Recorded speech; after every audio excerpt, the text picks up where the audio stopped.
India Russia പ്രതിരോധ സൗഹൃദത്തിലെ ഏറ്റവും നിർണായകമായ ബന്ധം അതാണ് S-400. അതെ, ഓപ്പറേഷൻ സിന്ദൂറിൽ പാക് ആക്രമണങ്ങളെ ഭസ്മമാക്കിയ ഇന്ത്യയുടെ വ്യോമ പ്രതിരോധ സംവിധാനം. ഇപ്പോഴിതാ റഷ്യയുടെ S-400 വ്യോമ പ്രതിരോധ മിസൈൽ സംവിധാനം കൂടുതൽ സംഭരിക്കാൻ ഇന്ത്യ ഒരുങ്ങുന്നതായി റിപ്പോർട്ടുകൾ. 5 അധിക സ്ക്വാഡ്രണുകൾ സംഭരിക്കാനാണ് ഇന്ത്യ ഒരുങ്ങുന്നത്. കഴിഞ്ഞ വർഷം ഓപ്പറേഷൻ സിന്ദൂറിന്റെ ഭാഗമായി പാകിസ്ഥാൻ വിമാനങ്ങളെ പ്രതിരോധിക്കുന്നതിൽ S-400 സംവിധാനം കാഴ്ചവെച്ച മികച്ച പ്രകടനമാണ് ഈ നീക്കത്തിന് പിന്നിലെന്നാണ് പുറത്തുവരുന്ന സൂചനകൾ. ഫെബ്രുവരി 28 മുതൽ ഇറാനെതിരെ അമേരിക്കയും ഇസ്രയേലും ഓപ്പറേഷൻ ഫ്യൂറി എന്ന പേരിൽ നടത്തിയ വ്യോമാക്രമണങ്ങളും ഇതിനെ തുടർന്നുണ്ടായ ഇറാന്റെ പ്രത്യാക്രമണവും കാരണം പശ്ചിമേഷ്യ സംഘർഷഭരിതമായിരിക്കുന്ന സാഹചര്യത്തിലാണ് ഈ നീക്കമെന്നത് ഇവിടെ വളരെ ശ്രദ്ധേയമായ കാര്യവുമാണ്. ഇന്ത്യൻ ആകാശത്തിന് കാവൽ നിൽക്കുന്ന S-400 അധിക വരവ് എത്രത്തോളം പ്രതിരോധ രക്ഷയാണ് ഇന്ത്യക്ക് നൽകുന്നത്? നമുക്ക് പരിശോധിക്കാം. ഞാൻ അമ്മു. 400 കിലോമീറ്റർ ദൂരപരിധിയിലുള്ള വിമാനങ്ങളും ഡ്രോണുകളും വീഴ്ത്താൻ S-400 അനായാസം സാധിക്കും. അത് തന്നെയാണ് ഇതിന്റെ പ്രധാന പ്രത്യേകതയും. ഒരേ സമയം 200-ലേറെ ലക്ഷ്യങ്ങളെ ട്രാക്ക് ചെയ്യാനും 36 ലക്ഷ്യങ്ങളെ തകർക്കാൻ ശേഷി ഉള്ളവയുമാണ് S-400 വ്യോമ പ്രതിരോധ മിസൈൽ സംവിധാനം. S-400 5 സ്ക്വാഡ്രണുകൾ കൂടി വാങ്ങാനുള്ള വ്യോമസേനയുടെ നിർദ്ദേശം പ്രതിരോധ സംഭരണ ബോർഡ് അംഗീകരിച്ചിട്ടുണ്ട്. പ്രതിരോധ മന്ത്രി രാജ്നാഥ് സിംഗിന്റെ അധ്യക്ഷതയിലുള്ള പ്രതിരോധ അക്വിസിഷൻ കൗൺസിൽ അംഗീകരിച്ച ശേഷം റഷ്യയുമായി വില നിശ്ചയിക്കും. മന്ത്രിതല സുരക്ഷാ സമിതിയാണ് അന്തിമ അംഗീകാരം നൽകേണ്ടത്. 2018-ൽ 40,000 കോടി രൂപയ്ക്ക് 5 യൂണിറ്റുകൾക്ക് കരാറായിരുന്നു. 3 എണ്ണമാണ് വ്യോമസേനയ്ക്ക് ലഭിച്ചത്. ബാക്കി 2 എണ്ണം ഈ വർഷം എത്തിയേക്കും. ഇതിനു പുറമെയാണ് പുതുതായി 5 എണ്ണം കൂടി വാങ്ങുന്നത്. കിഴക്കൻ പടിഞ്ഞാറൻ അതിർത്തികളിൽ ഇന്ത്യയുടെ വ്യോമ പ്രതിരോധ സംവിധാനം ശക്തിപ്പെടുത്തുന്നതിനായി ഈ അധിക യൂണിറ്റുകൾ വിന്യസിപ്പിക്കുമെന്നാണ് സൂചന. ഓപ്പറേഷൻ സിന്ദൂറിന്റെ ഭാഗമായി കഴിഞ്ഞ വർഷം മെയ് 10-ന് പാകിസ്ഥാന്റെ പോർ വിമാനങ്ങൾ കണ്ടെത്തുന്നതിനുള്ള മുന്നറിയിപ്പ് സംവിധാനങ്ങൾ, ഇലക്ട്രോണിക് നിരീക്ഷണ സംവിധാനങ്ങൾ എന്നിവയെ ഫലപ്രദമായി തടഞ്ഞതിന് S-400 സംവിധാനത്തിന് വ്യോമസേനയുടെ അംഗീകാരം ലഭിച്ചിരുന്നു.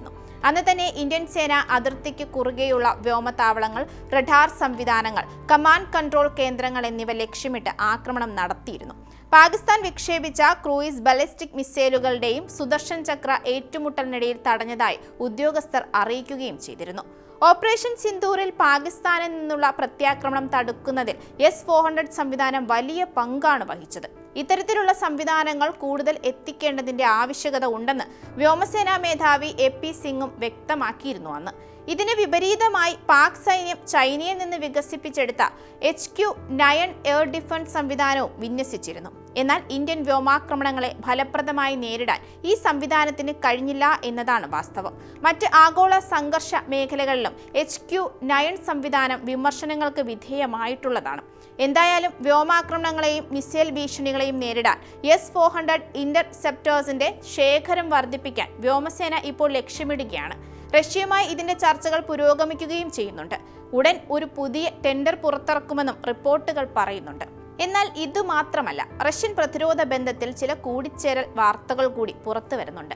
നാവികസേനയ്ക്ക് കരയിൽ നിന്ന് ആകാശത്തേക്ക് പ്രഹരിക്കാനുള്ള ഷിൽ ഹ്രസ്വദൂര മിസൈൽ ഇന്ത്യ റഷ്യയിൽ നിന്ന് വാങ്ങുമെന്നാണ് റിപ്പോർട്ടുകൾ. കൂടാതെ പൊതുമേഖലാ കമ്പനി HAL-ൽ നിന്ന് തീരദേശ സേനയ്ക്ക് 6 MK-3 ധ്രുവ് അഡ്വാൻസ്ഡ് ലൈറ്റ് ഹെലികോപ്റ്ററുകളും വാങ്ങും. ആകെ 5083 കോടി രൂപയുടെ കരാറുകളിലാണ് പ്രതിരോധ മന്ത്രാലയം ഒപ്പിട്ടതെന്നാണ് വിവരം.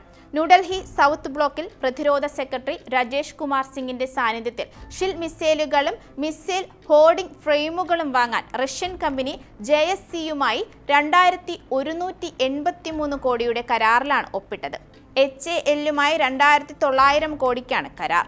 ഹെലികോപ്റ്റർ, സൂപ്പർസോണിക് വിമാനങ്ങൾ, കപ്പൽ വേധ ക്രൂയിസ് മിസൈലുകൾ, ഡ്രോണുകൾ എന്നിവയിൽ നിന്ന് യുദ്ധക്കപ്പലുകൾക്ക് പ്രതിരോധം തീർക്കുന്നവയാണ് ഈ ഹ്രസ്വദൂര മിസൈലുകൾ.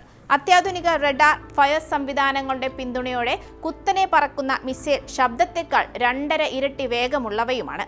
ഒരേ സമയം 1-ലധികം ലക്ഷ്യങ്ങളെ തകർക്കാനുള്ള ശേഷിയും ഇതിനുണ്ട്. പശ്ചിമേഷ്യ യുദ്ധ സാഹചര്യത്തിൽ വലയുമ്പോൾ തങ്ങളുടെ പ്രതിരോധ കോട്ടകൾ നിറച്ച് സുരക്ഷാ പൂട്ട് മുറുക്കുകയാണ് ഇന്ത്യ.